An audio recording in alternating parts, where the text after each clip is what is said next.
ಚಾಮರಾಜನಗರ ಜಿಲ್ಲೆಯ ಹನೂರು ತಾಲೂಕಿನ ಮಲೆಮಹದೇಶ್ವರ ಬೆಟ್ಟದಲ್ಲಿ ಪ್ರತಿ ವರ್ಷದಂತೆ ಈ ವರ್ಷವೂ ಮಳೆಗಾಲದಲ್ಲಿ ಜೋರು ಮಳೆ ಬಂದರೆ ಪ್ರತಿ ಬಾರಿಯೂ ನಂದನವನ ನೀರಿನಿಂದ ಆವೃತಗೊಳ್ಳುತ್ತದೆ. ಚಾಮರಾಜನಗರ ಜಿಲ್ಲೆಯ ಮಲೆಮಹದೇಶ್ವರ ಬೆಟ್ಟದಲ್ಲಿ ಮಳೆ ಬಂದರೆ ಮಳೆಯ ನೀರಿನ ರಭಸಕ್ಕೆ ಮಹದೇಶ್ವರನಿಗೆ ನಿತ್ಯ ತ್ರಿಕಾಲ ಪೂಜೆ ನೆರವೇರಿಸಲು ಅಗ್ರೋದಕವನ್ನು ತರುವ ನಂದನವನದ ಮಜ್ಜನ ಬಾವಿ ಸಂಪೂರ್ಣ ನೀರಿನಿಂದ ಆವೃತವಾಗಿದ್ದಾಗಲೆಲ್ಲ ಅರ್ಚಕರು ಮತ್ತೊಂದು ಬಾವಿಯಿಂದ ಜಲವನ್ನು ತಂದು ಪೂಜೆಯನ್ನು ನೆರವೇರಿಸುವ ಸನ್ನಿವೇಶ ಎದುರಾಗಿದೆ. ಮಹದೇಶ್ವರ ಬೆಟ್ಟದ ಮಜ್ಜನ ಬಾವಿಯ ಪ್ರದೇಶಕ್ಕೆ ಕೊಳಚೆ ನೀರು ಸೇರಿರುವುದರಿಂದ ಈ ಸನ್ನಿವೇಶದಲ್ಲಿ ಅರ್ಚಕರು ಎರಡೆರಡು ಬಾರಿ ಸ್ನಾನ ಮಾಡಿ ಪೂಜೆಗೆ ತೆರಳುವ ಸನ್ನಿವೇಶ ಉಂಟಾಗುತ್ತದೆ. ಈ ಬಗ್ಗೆ ಅಗತ್ಯ ಕ್ರಮ ವಹಿಸುವಂತೆ ಶ್ರೀ ಮಲೆಮಹದೇಶ್ವರ ದೇವಸ್ಥಾನ ಅಭಿವೃದ್ಧಿ ಪ್ರಾಧಿಕಾರದ ಆಡಳಿತಕ್ಕೆ ಈ ಹಿಂದೆ ಹಲವು ಬಾರಿ ಮನವಿ ಸಲ್ಲಿಸಿದ್ರೂ ಯಾವುದೇ ಪ್ರಯೋಜನವಾಗಿಲ್ಲ ಎನ್ನಲಾಗ್ತಾ ಇದೆ. ಇದುವರೆಗೂ ಅಧಿಕಾರಿಗಳು ಒಳಚರಂಡಿ ಕಾಮಗಾರಿಯನ್ನು ಪೂರ್ಣಗೊಳಿಸಿ ಕೊಳಚೆ ನೀರು ದೇಗುಲದ ಆವರಣದಲ್ಲಿ ನಿಲ್ಲದಂತೆ ಕ್ರಮ ವಹಿಸಿಲ್ಲ ಎನ್ನುವ ದೂರು ಕೇಳಿ ಬರ್ತಾ ಇದೆ.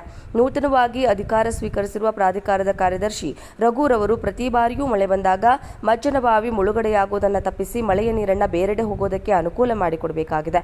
ಈ ಹಿಂದೆ ಹಲವು ಬಾರಿ ಸಾಮಾಜಿಕ ಜಾಲತಾಣ ಹಾಗೂ ಮಾಧ್ಯಮಗಳಲ್ಲಿ ಮಜ್ಜನ ಬಾವಿಯ ನೀರು ಕಲುಷಿತಗೊಳ್ಳುವುದರ ಬಗ್ಗೆ ಬಿತ್ತರಗೊಂಡಿತ್ತು. ಪ್ರತಿ ಬಾರಿಯೂ ಮಳೆ ಬಂದಾಗ ನಂದನವನ ಪ್ರದೇಶ ಮಳೆಯ ನೀರಿನ ಆವೃತಗೊಳ್ಳುತ್ತದೆ. ಇದನ್ನು ತಪ್ಪಿಸಲು ಒಂದು ಬೃಹತ್ ಇಂಗು ಗುಂಡಿಯನ್ನು ಸ್ಥಾಪಿಸಬಹುದು. ಇದರಿಂದಲೂ ಕೂಡ ಅಂತರ್ಜಲ ಮಟ್ಟವನ್ನು ಹೆಚ್ಚಿಸಲು ಸಹಾಯವಾಗುತ್ತದೆ. ಇಲ್ಲವೇ ಪಕ್ಕದಲ್ಲಿರುವ 2 ಬೃಹತ್ ಕಲ್ಯಾಣಿ ಕೊಳ ನಿರ್ಮಿಸುವುದಕ್ಕೆ ಅಲ್ಲಿಗೆ ಮಳೆ ನೀರು ಸರಾಗವಾಗಿ ಹೋಗಿ ಸೇರೋದಕ್ಕೆ ಅನುಕೂಲ ಮಾಡಬಹುದಾಗಿದೆ. ಚಾಮರಾಜನಗರ ಜಿಲ್ಲೆಯ ಹನೂರು ತಾಲೂಕಿನ ಮಲೆಮಹದೇಶ್ವರ ಬೆಟ್ಟದಲ್ಲಿ ಪ್ರತಿ ವರ್ಷದಂತೆ ಈ ವರ್ಷವೂ ಮಳೆಗಾಲದಲ್ಲಿ ಜೋರು ಮಳೆ ಬಂದರೆ ಪ್ರತಿ ಬಾರಿಯೂ ನಂದನವನ ನೀರಿನಿಂದ ಆವೃತಗೊಳ್ಳುತ್ತದೆ. ಚಾಮರಾಜನಗರ ಜಿಲ್ಲೆಯ ಮಲೆಮಹದೇಶ್ವರ ಬೆಟ್ಟದಲ್ಲಿ ಮಳೆ ಬಂದರೆ ಮಳೆಯ ನೀರಿನ ರಭಸಕ್ಕೆ ಮಹದೇಶ್ವರನಿಗೆ ನಿತ್ಯ ತ್ರಿಕಾಲ ಪೂಜೆ ನೆರವೇರಿಸಲು ಅಗ್ರೋದಕವನ್ನು ತರುವ ನಂದನವನದ ಮಜ್ಜನ ಬಾವಿ ಸಂಪೂರ್ಣ ನೀರಿನಿಂದ ಆವೃತವಾಗಿದ್ದಾಗಲೆಲ್ಲ ಅರ್ಚಕರು ಮತ್ತೊಂದು ಬಾವಿಯಿಂದ ಜಲವನ್ನು ತಂದು ಪೂಜೆಯನ್ನು ನೆರವೇರಿಸುವ ಸನ್ನಿವೇಶ ಎದುರಾಗಿದೆ. ಮಹದೇಶ್ವರ ಬೆಟ್ಟದ ಮಜ್ಜನ ಬಾವಿಯ ಪ್ರದೇಶಕ್ಕೆ ಕೊಳಚೆ ನೀರು ಸೇರಿರುವುದರಿಂದ ಈ ಸನ್ನಿವೇಶದಲ್ಲಿ ಅರ್ಚಕರು ಎರಡೆರಡು ಬಾರಿ ಸ್ನಾನ ಮಾಡಿ ಪೂಜೆಗೆ ತೆರಳುವ ಸನ್ನಿವೇಶ ಉಂಟಾಗುತ್ತದೆ. ಈ ಬಗ್ಗೆ ಅಗತ್ಯ ಕ್ರಮ ವಹಿಸುವಂತೆ ಶ್ರೀ ಮಲೆಮಹದೇಶ್ವರ ದೇವಸ್ಥಾನ ಅಭಿವೃದ್ಧಿ ಪ್ರಾಧಿಕಾರದ ಆಡಳಿತಕ್ಕೆ ಈ ಹಿಂದೆ ಹಲವು ಬಾರಿ ಮನವಿ ಸಲ್ಲಿಸಿದ್ರೂ ಯಾವುದೇ ಪ್ರಯೋಜನವಾಗಿಲ್ಲ ಎನ್ನಲಾಗ್ತಾ ಇದೆ. ಇದುವರೆಗೂ ಅಧಿಕಾರಿಗಳು ಒಳಚರಂಡಿ ಕಾಮಗಾರಿಯನ್ನು ಪೂರ್ಣಗೊಳಿಸಿ ಕೊಳಚೆ ನೀರು ದೇಗುಲದ ಆವರಣದಲ್ಲಿ ನಿಲ್ಲದಂತೆ ಕ್ರಮ ವಹಿಸಿಲ್ಲ ಎನ್ನುವ ದೂರು ಕೇಳಿ ಬರ್ತಾ ಇದೆ.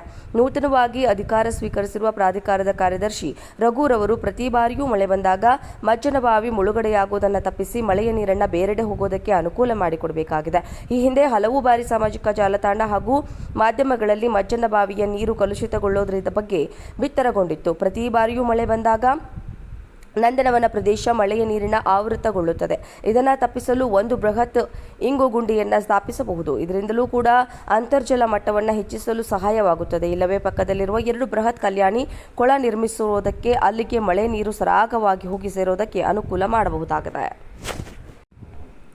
ಚಾಮರಾಜನಗರ ಜಿಲ್ಲೆಯ ಹನೂರು ತಾಲೂಕಿನ ಮಲೆಮಹದೇಶ್ವರ ಬೆಟ್ಟದಲ್ಲಿ ಪ್ರತಿ ವರ್ಷದಂತೆ ಈ ವರ್ಷವೂ ಮಳೆಗಾಲದಲ್ಲಿ ಜೋರು ಮಳೆ ಬಂದರೆ ಪ್ರತಿ ಬಾರಿಯೂ ನಂದನವನ ನೀರಿನಿಂದ ಆವೃತಗೊಳ್ಳುತ್ತದೆ. ಚಾಮರಾಜನಗರ ಜಿಲ್ಲೆಯ ಮಲೆಮಹದೇಶ್ವರ ಬೆಟ್ಟದಲ್ಲಿ ಮಳೆ ಬಂದರೆ ಮಳೆಯ ನೀರಿನ ರಭಸಕ್ಕೆ ಮಹದೇಶ್ವರನಿಗೆ ನಿತ್ಯ ತ್ರಿಕಾಲ ಪೂಜೆ ನೆರವೇರಿಸಲು ಅಗ್ರೋದಕವನ್ನು ತರುವ ನಂದನವನದ ಮಜ್ಜನ ಬಾವಿ ಸಂಪೂರ್ಣ ನೀರಿನಿಂದ ಆವೃತವಾಗಿದ್ದಾಗಲೆಲ್ಲ ಅರ್ಚಕರು ಮತ್ತೊಂದು ಬಾವಿಯಿಂದ ಜಲವನ್ನು ತಂದು ಪೂಜೆಯನ್ನು ನೆರವೇರಿಸುವ ಸನ್ನಿವೇಶ ಎದುರಾಗಿದೆ. ಮಹದೇಶ್ವರ ಬೆಟ್ಟದ ಮಜ್ಜನ ಬಾವಿಯ ಪ್ರದೇಶಕ್ಕೆ ಕೊಳಚೆ ನೀರು ಸೇರಿರುವುದರಿಂದ ಈ ಸನ್ನಿವೇಶದಲ್ಲಿ ಅರ್ಚಕರು ಎರಡೆರಡು ಬಾರಿ ಸ್ನಾನ ಮಾಡಿ ಪೂಜೆಗೆ ತೆರಳುವ ಸನ್ನಿವೇಶ ಉಂಟಾಗುತ್ತದೆ. ಈ ಬಗ್ಗೆ ಅಗತ್ಯ ಕ್ರಮ ವಹಿಸುವಂತೆ ಶ್ರೀ ಮಲೆಮಹದೇಶ್ವರ ದೇವಸ್ಥಾನ ಅಭಿವೃದ್ಧಿ ಪ್ರಾಧಿಕಾರದ ಆಡಳಿತಕ್ಕೆ ಈ ಹಿಂದೆ ಹಲವು ಬಾರಿ ಮನವಿ ಸಲ್ಲಿಸಿದ್ರೂ ಯಾವುದೇ ಪ್ರಯೋಜನವಾಗಿಲ್ಲ ಎನ್ನಲಾಗ್ತಾ ಇದೆ. ಇದುವರೆಗೂ ಅಧಿಕಾರಿಗಳು ಒಳಚರಂಡಿ ಕಾಮಗಾರಿಯನ್ನು ಪೂರ್ಣಗೊಳಿಸಿ ಕೊಳಚೆ ನೀರು ದೇಗುಲದ ಆವರಣದಲ್ಲಿ ನಿಲ್ಲದಂತೆ ಕ್ರಮ ವಹಿಸಿಲ್ಲ ಎನ್ನುವ ದೂರು ಕೇಳಿ ಬರ್ತಾ ಇದೆ.